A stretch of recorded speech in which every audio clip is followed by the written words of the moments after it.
So the Lakers are 3-2 after 5 games, and I'll be honest with you, I did not see it.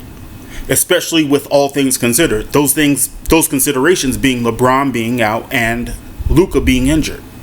I did not see the Lakers being 3-2. We beat Minnesota twice, in which I did not think we would win. We also lost to Portland, and we lost to Golden State, which I thought we could beat both of those teams. It didn't happen. Either way, all things considered, fantastic. Props to Austin Reeves. Austin Reeves has continued to get better every single season. He is a culture guy. He is a hard worker. He is just good for team morale. He has a value on this team that extends way past what he's doing on the court.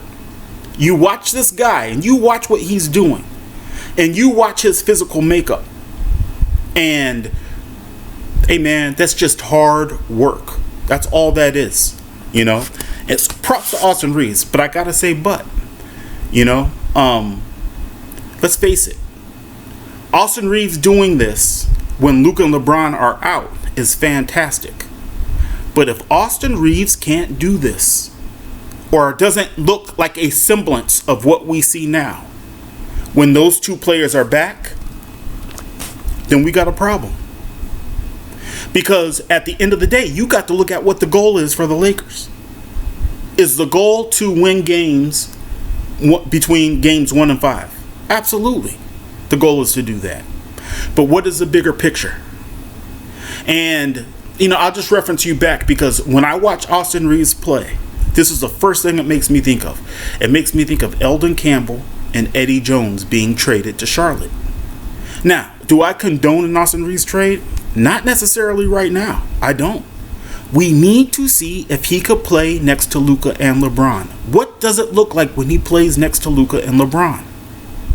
Right? That's $1 million question. The fact that he is able to hold this team up, put this team on his shoulders, which he absolutely has been doing. The fact that he has that capability makes him super valuable to this team.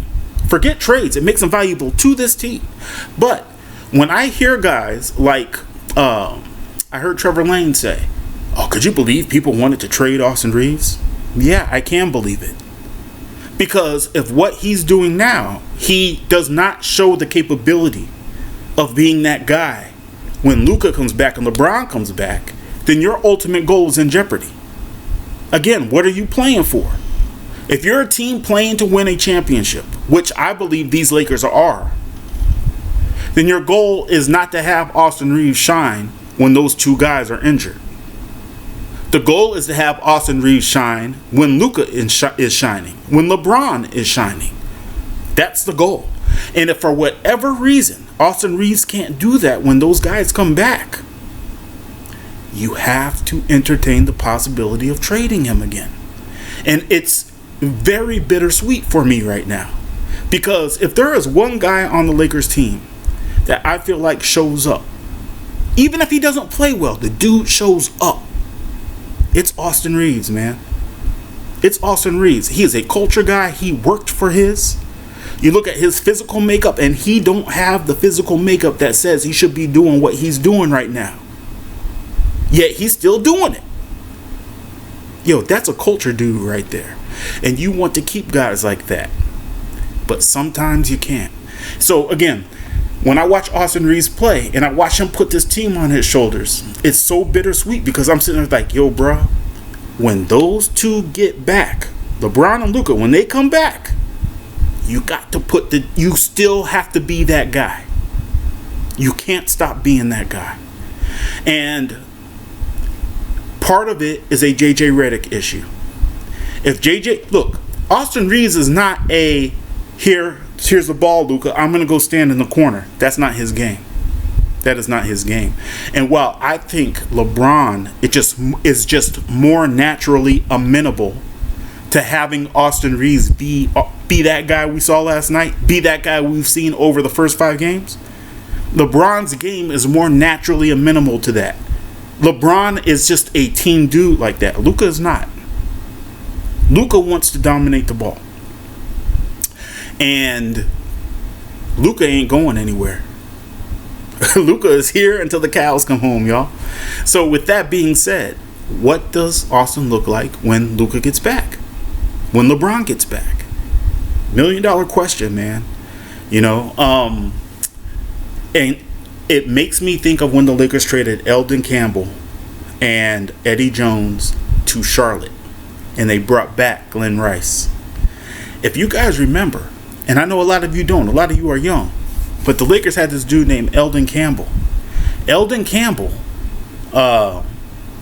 played like an all-star when Shaq was out. Played like an all-star, man. Ask anyone who watched the dude play in the time he was playing with the Lakers. Dude played like an all-star when Shaq was out. But when Shaq came back, he disappeared. Now, why did Eldon Campbell have to go? Because Shaq wasn't going anywhere. Shaq wasn't going anywhere. And the ultimate goal was for those Lakers to win a title. Right? Now, when you look at Eddie Jones being attached to the trade, which I think the Lakers gave up too much, but hey, man, that was, 20-something years ago. When you look at Eddie Jones being attached to that trade, Eddie Jones had to go so that Kobe could step up and shine. Right? But Eldon had to go because he just couldn't work next to Shaq. You think, oh, man, you got Eldon Campbell's your power forward. Shaq is your center. You think you're Trump tight. Nah. Eldon Campbell just disappeared. Austin just played poorly. And he had to go. And that's what I fear. And again, it is a fear now for me. Right? It is so bittersweet because, look, at the end of the day, I'm a Laker fan. I don't root for any one player. Magic was my favorite player ever. And I don't just root for Magic. I root for the Lakers. I come from that era. And I root for Austin Reeves. I just really like that guy. I like his approach to the game. I like the effort he puts forth. He plays the game the right way. If anything, I hope that JJ Redick recognizes that he could be the reason that Austin Reeves will not succeed in Los Angeles. You see, if JJ Redick permits Luka, I keep going back to this. Phil Jackson had to go to Michael Jordan, who many consider the greatest player ever, and say your time holding the ball is going to be reduced, but you're going to get as many opportunities as before. That's what Phil Jackson had to tell Michael Jordan. JJ Redick has to institute an offense and sit down and talk to Luka and tell him, hey, look, man, you're not going to be holding the ball 18 out of 24 seconds of a shot clock anymore. That's not the offense we're running. You'll get as many opportunities, but you will not be holding that ball that long. He has to tell Luka that. He has to institute an offense that encourages that. Because if JJ Redick doesn't do that, I'm afraid at some point in time, maybe my favorite player on the team right now, Austin Reeves, is going to have to be traded. Because Austin Reeves is not a stand in the corner, wait for you to do your thing, then kick it out to me with 3 seconds on the shot. He is not that guy. Austin Reeves has the ability to be an all-star. And all-stars don't just stand in the corner and wait for a kick out. You know?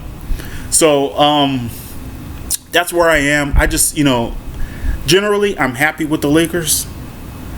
Personally, I love Austin Reeves, man.